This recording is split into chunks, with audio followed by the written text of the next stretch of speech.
Bienvenue dans les cuisines de Chef Square, école de cuisine éco-responsable. Pour célébrer nos 20 ans, on a décidé de frapper fort.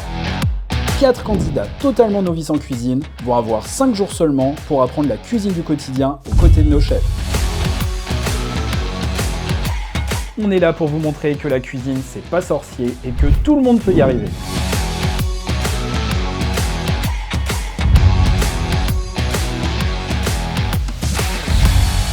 Chef Square, les apprentis cuisiniers, ça commence maintenant.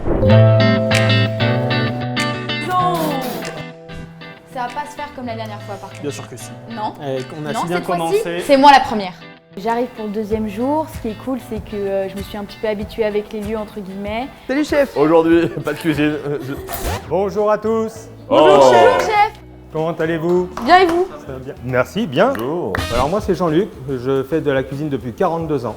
Très heureux de donner des cours de cuisine aux particuliers, c'est super intéressant et au moins ça donne envie à chacun de manger correctement. Je suis professeur d'aïkido 5e dan, une grande similitude avec la cuisine, beaucoup de précision, de la technique et forcément de l'harmonie. Alors aujourd'hui donc les ustensiles, vous êtes un petit peu au courant de comment ça se passe, les ustensiles, de quoi on a essentiellement besoin. Un couteau. C'est vrai. Un Un couteau, bravo. Donc ça c'est l'essentiel. Il impose le respect. Il est très carré, très droit. Des ciseaux. Des ciseaux, alors ça c'est plutôt pour le mode coiffure, mais pourquoi pas? Pour couper les pizzas en général, c'est beaucoup plus facile. Enfin, tout le monde est d'accord. D'accord, alors aujourd'hui on va faire un peu de cuisine française du coup. Jean-Luc, je l'adore, incroyable. Il fait de l'aïkido, bref. Mais avant tout, hein, un couteau, ça va avec quoi en règle générale? Avec une planche à découper. Bon ben je vois que vous êtes en place, alors du coup on va quand même aller un peu dans le vif du sujet. On va vous faire un quiz. Est-ce que vous êtes à l'aise avec le sujet des ustensiles ou pas? Non. Pas du tout? Bon, on va quand même vous tester. Allez, c'est parti. Bon alors, est-ce que vous êtes prêts pour ce quiz? Oui. Plusieurs réponses possibles par question, un point par réponse. Ok. Comment s'appelle cet ustensile? Réponse A, un Indien. B, un Américain. C, un Belge. D, un Chinois. Allez, on montre les ardoises s'il vous plaît. Parfait. 4 bonnes réponses. Ouais. Et on n'est pas con. Question 2. Comment appelle-t-on cet ustensile? Une gâterie. En A.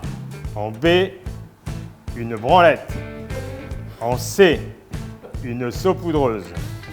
En D, le truc pour mettre du sucre sur des gâteaux. J'ai envie de mettre des justes. Allez, on montre les tablettes. Ok, donc un demi-point puisqu'il y avait 2 bonnes réponses. Il y avait le B, une branlette. Ah bon? Et C, J'ai mis, mais j'aime le B. une saupoudreuse. J'ai mis. C'est une branlette? Si? Waouh! J'adore la France. Comment appelle-t-on cette spatule qui sert à racler, étaler ou incorporer des préparations? 4 bonnes réponses. Vraiment. Si, regardez Chef Dumas. Ah, toi aussi. Ouais. Quel est le nom de cet ustensile servant à aiguiser les couteaux? Allez, on montre les ardoises. 2 bonnes réponses. C'est la réponse C, c'est un fusil. Ah voilà. C'est la décadence là. Dommage. Je sais pas faire du pesto, mais Ça y est, mon pesto a servi à rien du tout là. Allez. Comment appelle-t-on le taillage de fruits ou de légumes en très fin bâtonnet de la grosseur d'un brin de paille? A, une brunoise. B, une julienne. C, un taillage en bâton. D, une macédoine. Allez, on montre, s'il vous plaît, les ardoises. Et c'est bien la B. Il faut se ressaisir un petit peu là-bas. Hein. Qu'est-ce qu'une girafe en cuisine? A, une carafe à vin. B, un hachoir à viande. Non. C, un mixeur plongeant. D, une longue cuillère. C'est quoi le deuxième, carafe à viande? La deuxième, le B, un hachoir à viande. Allez, on montre les ardoises, s'il vous plaît. j'ai mis au pif là. Pour le coup, je sais pas. Eh bien, c'est la C. Ah. En effet, c'est un mixeur Ah, mais c'est plongeant. comme par hasard, c'est lui qui l'a. Moi, je connais la girafe où on met de la bière dedans. Question numéro 7. Ça sera la dernière, donc c'est le moment de bien se concentrer, s'il vous plaît. Qu'est-ce qu'une duxelle? A, un composé d'oignons. B, un hachis de champignons. C. Une sauce crémée. D. Une salade de pommes de terre belge. S'il vous plaît, les ardoises. Ok, donc c'est bien la B en bonne réponse. Mais comment tu sais tout ça? Donc voici le résultat. Dernière, Lorinda, avec 7 points et demi. La seule réponse que je savais, c'était la Maryse et le fusil. Et le fusil, ça je savais. Avant-dernière, Ilona, 10 points et demi. Le quiz, j'ai un peu triché. J'ai un peu trichouillé, voilà. J'ai peut-être regardé 2-3 réponses de Nicolas. Le vainqueur est donc Nicolas, avec 14 et demi. À Elliot, je pense qu'on est à ça à chaque fois, l'un de l'autre, sur toutes les épreuves. Soit je le suis de près, soit il me suit de près. Et donc Elliot, deuxième. Bravo!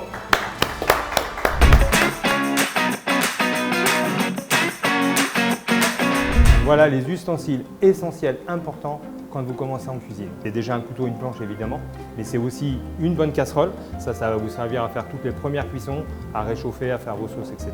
Une cocotte, alors la cocotte, bon, le mieux, ça serait de l'hériter de sa grand-mère, qu'elle ait un peu vécu, qu'elle ait une histoire, cette cocotte. La poêle en inox, et vous apprendrez avec le temps, j'espère, que ça ne colle pas une poêle en inox. Il faut juste respecter des temps de chauffe et de cuisson. Ensuite, les petits ustensiles. Un bon fouet qui tienne bien pour faire vos sauces, vos pâtisseries, etc. Un couteau économe pour épuiser tous les légumes. C'est important de manger des légumes, on se rappelle.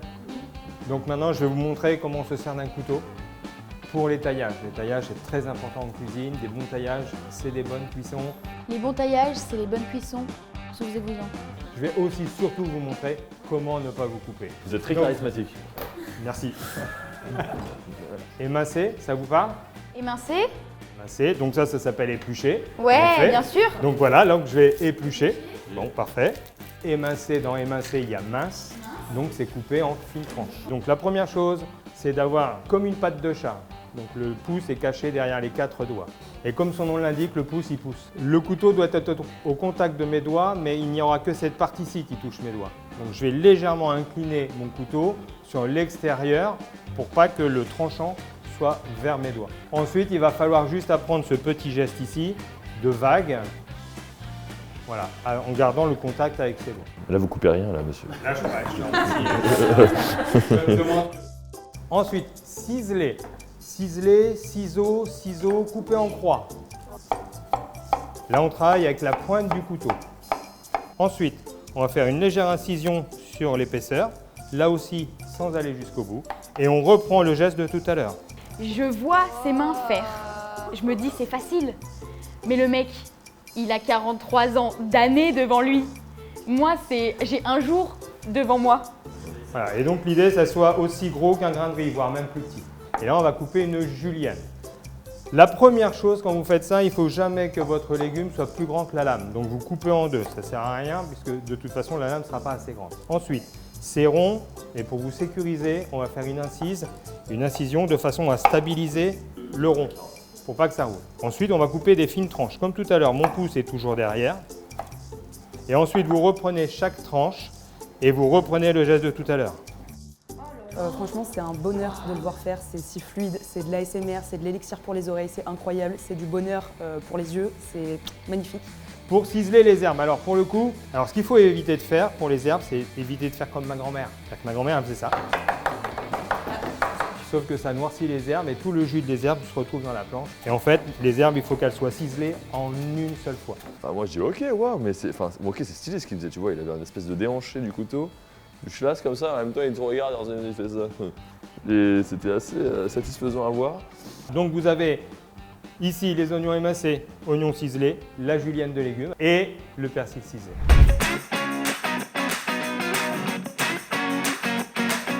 Alors ce défi, donc une recette à base de légumes comme vous avez pu le voir, vous allez devoir mettre en application tout ce que j'ai fait au niveau des taillages. La recette rémoulade de légumes avec une sauce chimichurri. Tout est expliqué dans votre fiche technique. Vous allez les retrouver dans ces recettes, les taillages. Vous les mettez au bon endroit au bon moment. Donc vous avez 30 minutes pour faire une recette. C'est parti, top! Moi, on m'a dit de faire un rouleau de printemps, je sais pas si vous le dites. Je suis chinois. Ok. Chrono se lance. Petite pression quand même, parce que 30 minutes, c'est pas beaucoup. On se parle plus, on s'est tout dit. Oui. Ok. Ah oui, vous ne... Ah d'accord. Ah ouais? En règle générale, en cuisine, c'est les mains qui parlent. Dès le départ, j'ai vite compris que ça allait être très technique, qu'il allait falloir être rigoureux. Donc là, tu fais quoi en fait? Je l'ai. Oui, mais là, tu fais l'inventaire, c'est ça? Rappelle-toi comment on a dit. Jamais la lame vers soi. Et peut-être que tu peux passer comme ça, tu vois. Oh là là, mais c'est tellement beau. Voilà, tu n'oublieras pas de bien nettoyer ta planche après. Ah oui, parce qu'il y a de la terre, effectivement. Alors l'idée, c'est une rémoulade. Vous avez lu un peu votre recette. Donc la rémoulade, les légumes sont crus. Il faut quand même que les légumes soient assez souples. Donc pas trop gros les bouts. Donc du coup, la sauce chimichurri, ça vous parle pas du tout? De nom, ouais. Si, moi j'aime pas. Tu peux faire plus fin ou pas? Je peux essayer. Parce que tu as l'air assez à l'aise quand même avec ton couteau. Ça va. Voilà. Pense à ton pouce derrière là. Allez, déjà 9 minutes de passer. Oh purée! Mais non! Mais j'ai même pas fini de d'éplucher mon putain de... C'est la vie d'un cuisinier. Vous avez remarqué que nous, on n'a pas pleuré là quand on a coupé les oignons. J'ai pas pleuré une seule fois. Il y a une technique. C'est de savoir couper et de ne pas écraser. Il y en a une autre. Quand on coupe, on fait pas sortir le jus. Quand on écrase, tout le jus sort. Il y en a une autre, c'est de respirer avec la bouche. Ça va pas t'empêcher de pleurer les yeux. Ah bon? J'ai fait des bâtonnets un par un, quoi. C'était pas du tout aussi fluide que lui. J'étais focus sur mon bail, d'ailleurs, j'avais envie de parler à personne. Regarde, en fait, il faut pas que tu ailles jusqu'au bout. Donc là, tu l'as coupé en quartier. Tu l'as coupé en quart, mais tu fais ici des petites incisions. Après, tu fais une épaisseur comme ça, et après, tu recoupes comme ça. Allez, il vous reste 10 minutes. Non. Comment ça? Non, bah il vous reste 8 minutes. Heureusement qu'il y a plein d'autres métiers. Il reste 10 minutes de quoi? J'ai épluché une carotte, là. C'est sérieux? Elliot, tout va bien? Oui, j'ai fait un bout, Du coup, on n'a pas la même notion du grain de riz, non? Tu fais comme ma grand-mère. Ok, oui, bon. Vive les grands-mères. Je suis passé à l'ail, je l'ai coupé en deux. Je vais l'écraser et je pense qu'il va falloir la mettre dans la sauce chimichurri. Là. Après, il y aura la mayonnaise. La mayonnaise? Ouais. Il vous reste 5 minutes. Je suis dans la merde. Alors, Au terme de ces 5 minutes, je dois avoir donc ma rémoulade de légumes et ma sauce chimichurri. Le top du top, hein, ça serait de les dresser sur assiette. Je rappelle également une chose, c'est que vous ne devez pas en avoir plus dans votre poubelle que dans votre recette. On m'a dit hache-l'ail, j'hache-l'ail, hein. Faut y aller, quoi. Et si on fait pas tourner les serviettes, on fait tourner les saladiers. Je réalise la mayonnaise. Ah, ça va? Ça te semble correct? Qu'est-ce qui te permet de penser que ta mayonnaise est bien? Quand elle est homogène. Voilà, et donc là on est plutôt sur une vinaigrette moutardée. Hein. En fait, il faut faire la différence entre je fouette pour monter des blancs d'œufs et pour émulsionner. D'accord. J'avoue que j'ai coup de cœur pour Jean-Luc, incroyable. J'ai adoré vraiment cette personne. ah je pleure. Voilà, ça c'est de la mayo. Donc un jaune d'œuf égale une cuillère à soupe. De moutarde blanche. On est d'accord avec ça? Donc ensuite, Et le vinaigre. le vinaigre il est à la fin. C'est chaud. Le piment, Nicolas? Ah, j'avais de travers. Et là, en fait, je goûte ma sauce chimichurri. Et, et l'acidité couplée avec le piment d'Espelette, c'est passé en travers de ma gorge.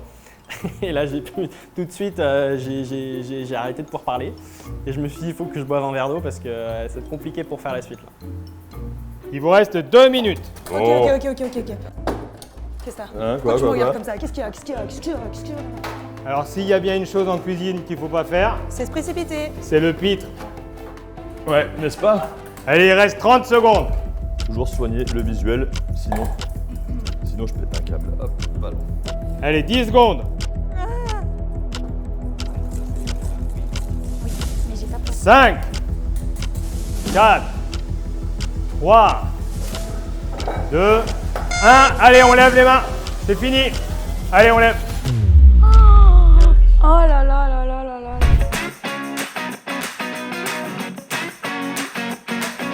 Bon, mais maintenant que vous avez fait votre épreuve, il va falloir déguster maintenant.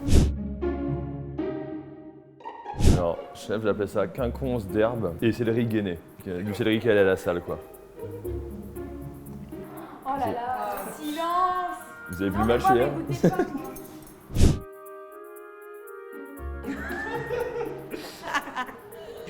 j'ai pas le temps en fait de dresser mon assiette. Donc il y avait mon assiette avec mon saladier de légumes à côté, c'était très minable. C'est facile à manger, t'as vu? Bon bah voilà quoi. J'appellerais ça une recette à moitié respectée. Voilà, si je veux être totalement honnête. Donc à moitié pardonné du coup? Oui. On sent bien le céleri, hein. Il est présent. Hein. Le piment aussi, t'as mis? Non, j'ai pas mis de piment. Ah, c'est la moutarde alors. Wow. Oui, j'ai tout mis. J'aime bien ce qui est relevé. Oui, je vois ça.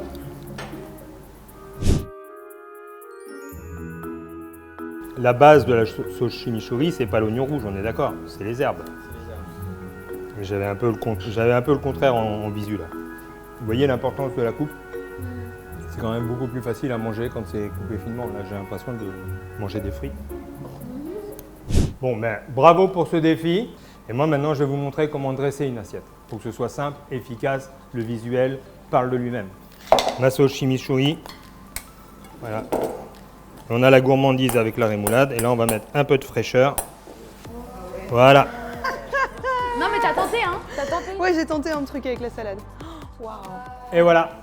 Du coup, après cette dégustation, alors la dernière assiette, donc pour 0 point, c'est Ilona, je suis désolé. Parce que j'aurais aimé une assiette pour le coup. Mais sachez qu'il a utilisé ma mayonnaise pour sa recette. Pour 1 point, Lorinda. Il manque des éléments dans cette recette. Les taillages ne sont pas tout à fait respectés non plus. Et la sauce chimichurri, du coup, elle a été noyée dans la rémoulade. Et donc maintenant, le vainqueur, ce sera Nicolas. Elliot, ça se tient vraiment à très peu de choses. Bon, et bien pour cette deuxième journée, voici le classement provisoire. En dernière position, Lorinda, suivi de Ilona, puis de Nicolas, et en tête, Elliot. Merci à vous. J'ai passé un excellent moment. Arigato. Merci. Basta.